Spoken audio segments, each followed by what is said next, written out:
Si falet namazi për ne që jemi në haxh, i plot apo i shkurtuar?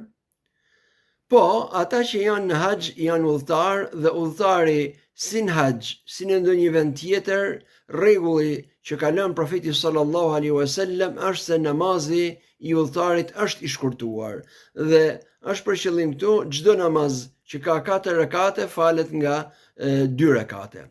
Dhe ky është pra praktika ose suneti i profetit sallallahu alaihi wasallam, është gjithashtu dhe praktika e prijesve që kanë ardhur pas tij, si Omeri radiallahu ta'ala anhu, i cili kur vajti në haxh u thoshte banorëve të Mekës, plotësojeni namazin tuaj sepse ne jemi udhëtar, dhe kishte ardhur nga Medina.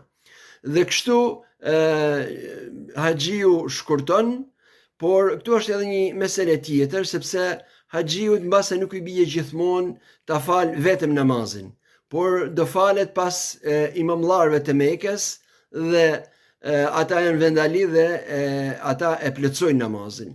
Dhe rregulli është që nëse një musafir falet pas një imami që është vendali, atëherë ai e plotëson namazin pas tij.